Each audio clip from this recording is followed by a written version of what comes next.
Hello,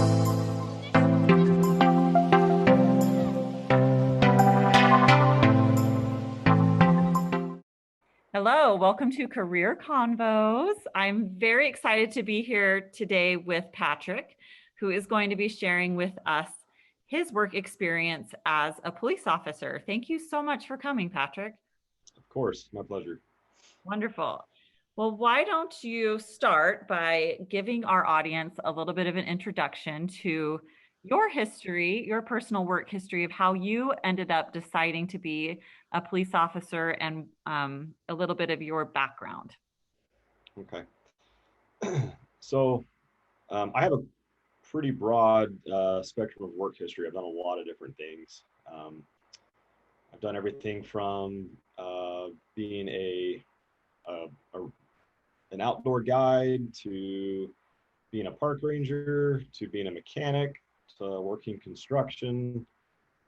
Um, so I have a kind of a big, well, a varied background. And I didn't start doing law enforcement until my mid 30s. So a little bit older than most, but definitely not the oldest. There's a lot of people that join law enforcement even in their late 30s or early 40s. Um, I did go to college. I did get a bachelor's degree, and that was in an unrelated field to law enforcement. It was in recreation, which is why I did guiding and park ranger work. So I actually worked as a park ranger on the federal side seasonally. And then I worked for the state of Idaho as a park ranger. Both those capacities were not what you would think of with traditional law enforcement, i.e., I didn't carry a gun. I didn't have arrest authority. Instead, it was kind of a compliance role, so to speak. So with that, those kinds of jobs, I could give citations and I could check for compliance, but I didn't have arrest authority given to me by the federal government or the state. Um, but that kind of those jobs are kind of what spurred my interest in going into law enforcement because I had public interaction and I had that compliance role. So that's my background. Like I said, bachelor's degree and also compliance enforcement. So what are the steps that do most police officers need to have a background in, um, do they need to have a degree, or what are the steps that most people take to get into the field? That's going to be dependent upon the agency that you want to work for. Um, Most small agencies do not require any formal education. Most large agencies, big municipalities, they're going to require at least an associate's degree and often prefer a bachelor's degree. We're talking like big cities like like Seattle or Dallas or even like Boise, Idaho. They want you to have that, but it is not a requirement for most departments. I would say it's not a requirement, but it definitely gives you a leg up. They do, especially on the associates level, like us, associates in criminal justice. It does help you for Okay, sure. good to know. So why don't you tell us a little bit about the parts of your daily job that you really enjoy? What are those? Um, so I enjoy my interaction with the public. Um, I enjoy those opportunities to talk to people, um, and it law enforcement or police work puts you in a role where you're dealing with people on usually kind of their worst day, or one of the worst days they're Yeah. having. Um, so it gives you an opportunity to be of assistance and to help people. Um, and sometimes helping people is they may not think they're being helped that day, but you're helping somebody else by helping that person out, so to speak. Right. Uh, so I would say that's my favorite part of the daily routine. Yeah, I wouldn't have thought of that, but just kind of feeling useful and that you're protecting other people and also maybe having a bit of compassion for people in those situations. definitely. Yeah. And getting opportunities like the the agency that I work for, we don't have like a dedicated school officer. So I'm able to just step into the school if I want. And they actually really enjoy it when officers come into the school, and I can say hi to my kids. And then, all the kids, my kids love to see their dad come in a uniform. Oh, It's yeah. so that's fun. I mean, and then the kids look up to you, and they really want to talk to the police officer. When they're young, they like to talk to you. When they're older, not so much. I can see that. Okay, so what are some of the challenges that police officers face or that you see, just in the industry? Yeah, there's a lot of challenges. This is not an easy job at all. Generally, depending upon where you're at, but especially right now, you're not really viewed in the best light.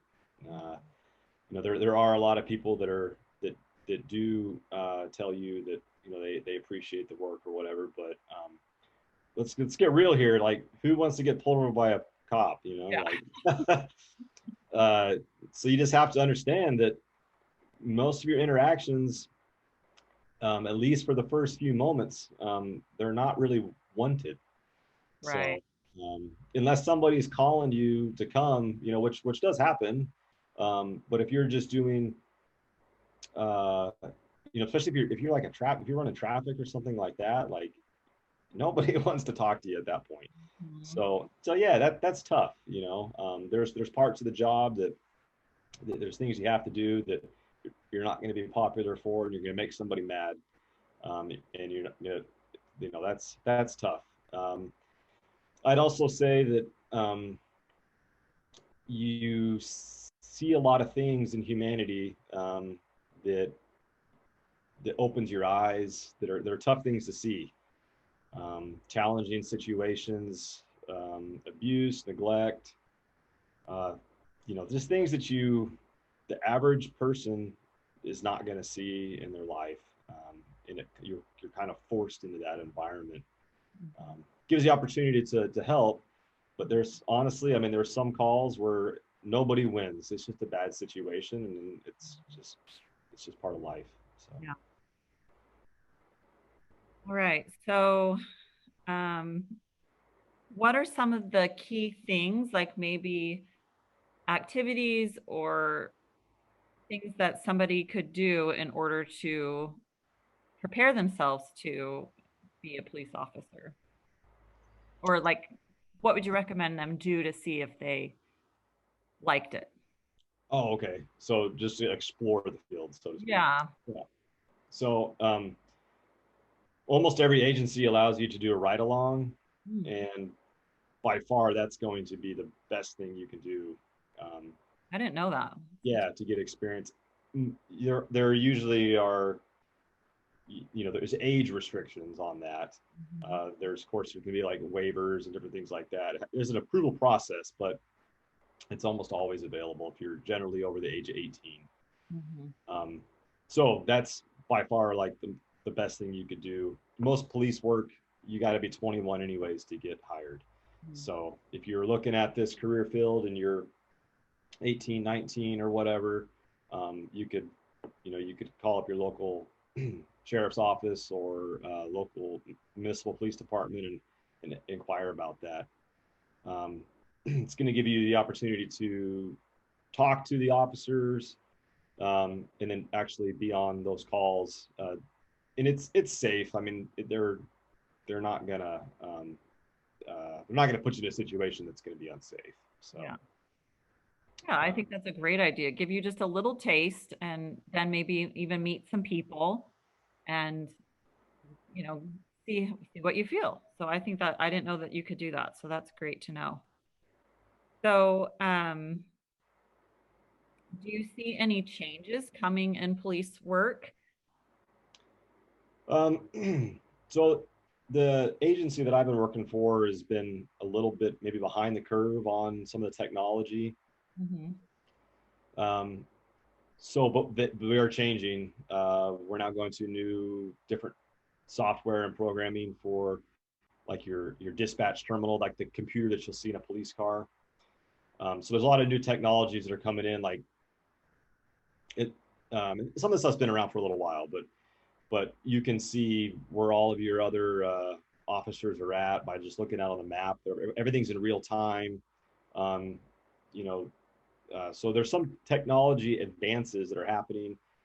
Radios, they say that that's going to go away. Instead of having the radio, we're going to go to everything will be done from a cell phone. So the encrypted channels with the cell phone.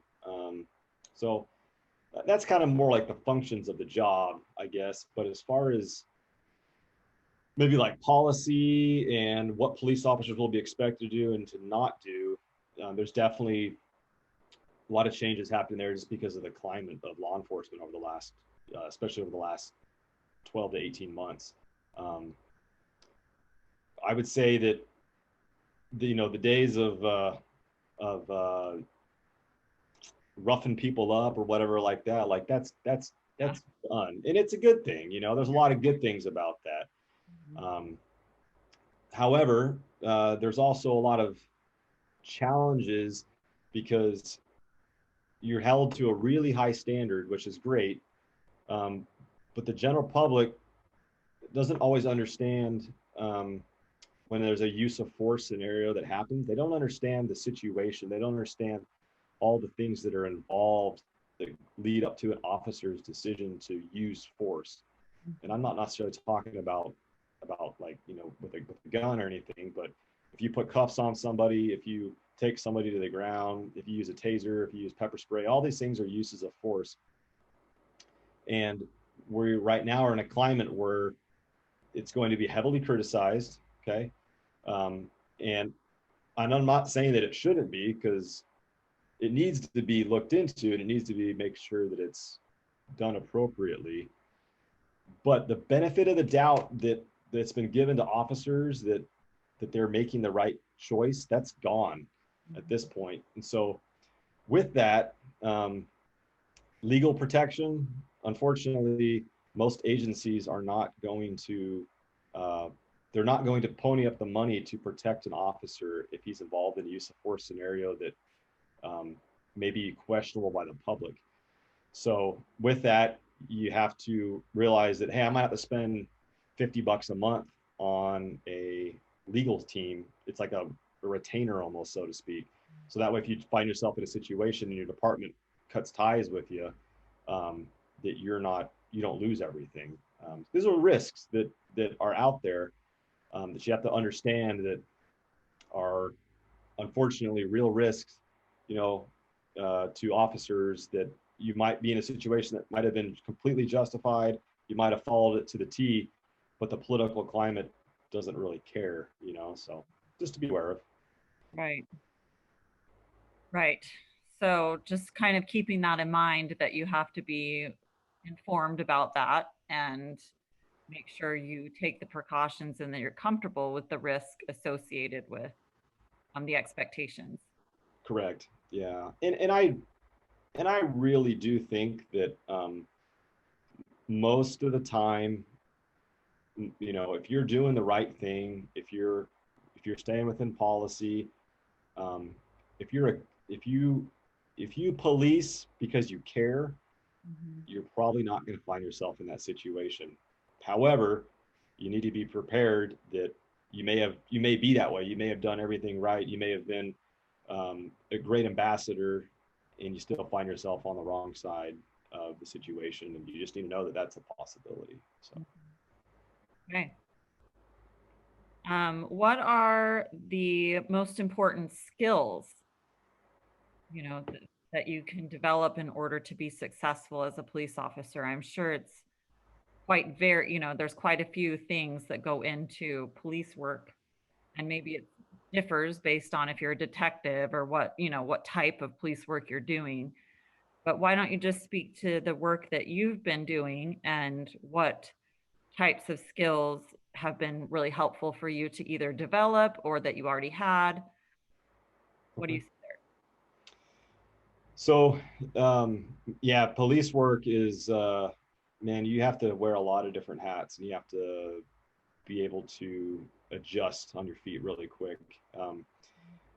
Uh, I'd say I'm going to put some personality stuff in here because I think those are developed skills. Patience, you have got to have patience. Um, yeah, you could say like, oh, officers, yeah, they need to be fit, they need to be able to run, they need to be able to shoot a gun well, and all that stuff. Yeah, that's true. But that's, in all honesty, that's such a slim part of the job. You need to have those skills because it may save your life or somebody else's life. But that's going to be used so infrequently that you need to have good public speaking skills. You have to be able to be firm in your decisions, to stand by those decisions. You need to have good listening skills. Again, that just goes back to communication. And you need to, if you're the type of person that is anxious all the time, has high levels of anxiety, it's that would be tough. Um, if you find yourself the type of person that gets worked up, not good. You need to be able to stay calm, and those are things you can change. If you're that type of person now, but you think you're interested in police work, you could work on being calm, and you could work on being patient. So again, I think the biggest skill of anything is communication skills, listening, and your verbal, the way you talk to people. You're a salesman at the same time. People don't realize that. I mean, you're giving them, if you're giving just a citation for something, like I always sell my citations to them. I shower them with kindness and I sell the citation. And at the end of it, they feel like they got a good deal. So You're like, hey, thank you. Thank you for that. That's pretty good. Okay, so why don't you talk for just a minute about work-life balance and how that can look for police officers? What's your schedule like? What's your time off like? Or maybe even how you've seen other people do it. yeah, so it's shift work. And unless you're moved up to a like lieutenant or something, you're more of an admin position, working at 8 to 5. You're working shift work, so that's going to be nights, weekends, holidays, you name it. And most most departments have like some sort of rotating shift. So like for mine, it's 4 days on, 4 days off, the 12-hour shifts. So by the end of that fourth day, like you're ready for time off, Mhm. because when you work all 12, or sorry, all 12 hours in a day, it doesn't give you a lot of time for much else other than sleep and eat and little time with the family. Um, Now there are other departments that do like 2 on, 2 off, then like 3 on, 2 off, or like a rotating, like a Kelly type schedule. But this is something that's really, even in the academy, that they spend a lot of time about talking about as work-life balance. You got to have, if you're the type of person that's gonna eat, breathe, and just live law enforcement, you're gonna burn yourself out and you're going to have problems.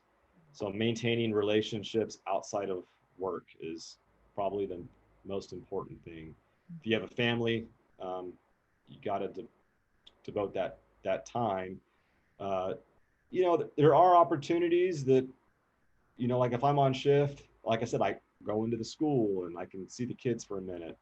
Um, or I could stop by the sporting event or whatever it might be. That's not always going to be the case, but when that's available, you take it.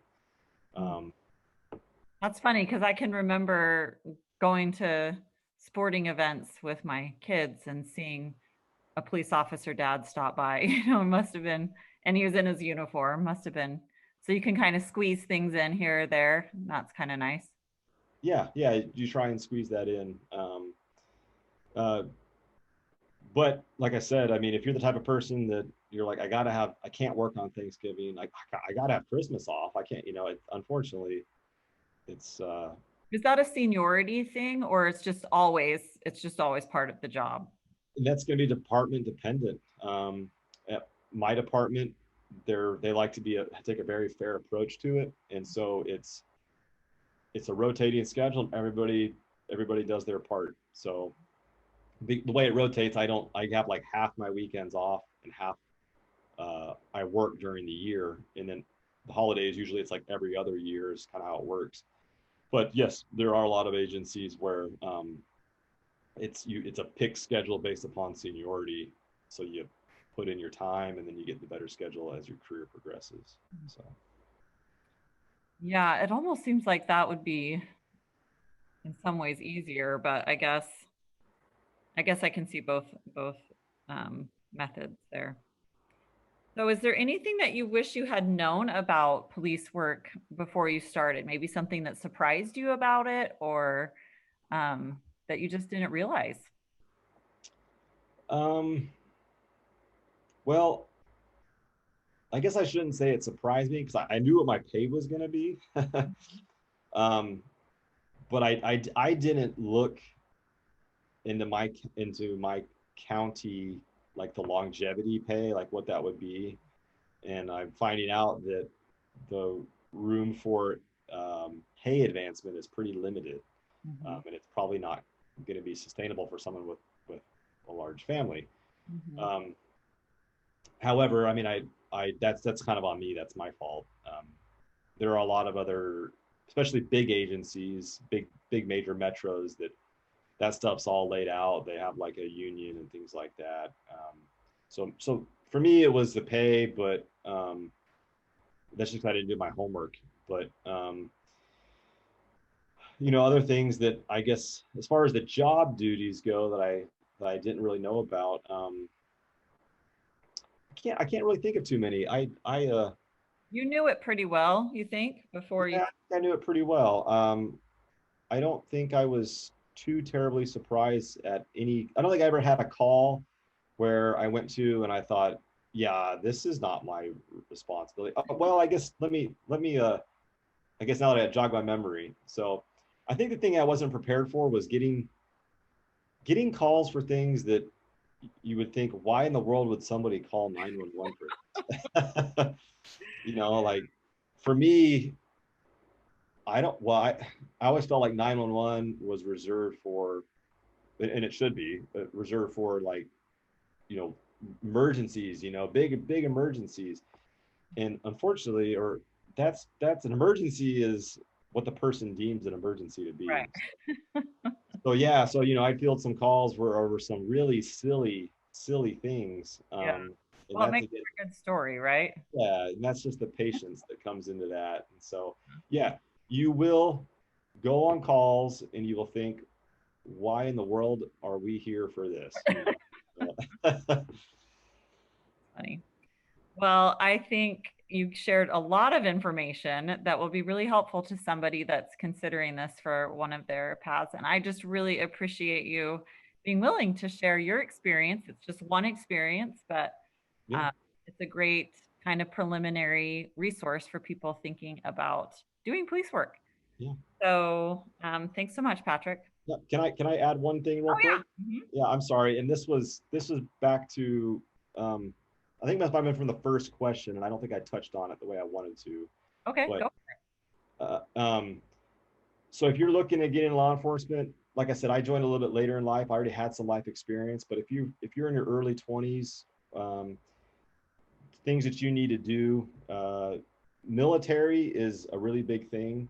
Um, Police work is a paramilitary organization. So a lot of times they have veteran preference and things like that. So if you find yourself, 18, 19, oh, I can't really quite do police work yet, but I don't really know what I'm doing with my life, and maybe I'm interested in that. Uh, if you thought about the military doing 4 years active duty in the military, it doesn't matter really what you do. You don't have to be a cop in the military. Mhm. Um, that is probably the single biggest thing that will give you preference when it comes time to being hired. Hmm. Um, Even more so than like going to college for criminal justice, you think? yeah, so a lot of departments will say college degree and or 4 years military with an honorable discharge. Okay. So a lot of times it's in lieu of. Um, However, if you can do both, if you can be in the military and then knock your degree out, I mean, you can do this stuff online. Like, there's none of these classes that have to be done in person. Yeah. um, then you're going to really set yourself up. I would say that that's probably the single-handed biggest thing you could do. For me, just because I had a lot of life experience, they they valued that because they knew kind of what they were getting, and I have military too. But uh, anyhow, so I wanted to touch that, and I forgot. So Yeah, no, appreciate that. And that's good to know because sometimes people don't realize, what can help them get to the place that they want to be. So it's helpful to know that the military is a great option for starting out, and especially because the military can also pay for your education. So, and one other question I had was, does a degree, either an associate's or a bachelor's, affect your pay? yeah, so good point. Again, agency dependent. Does your agency value that education? I've seen some agencies pay upwards of 10% extra on your base pay for having a bachelor's degree, which is pretty substantial. Mhm, Um, in my agency, it helps you get your certifications quicker, mhm. which does help with pay. It's not like 10% or anywhere close, but it does create a benefit. Uh, these are things that the education does make a difference in law enforcement, especially if you want to work for a big agency that generally pays well. It's gonna give you a legs up. So, Okay, awesome. Well, thank you so much, Patrick. We appreciate your time today. all right, thank you.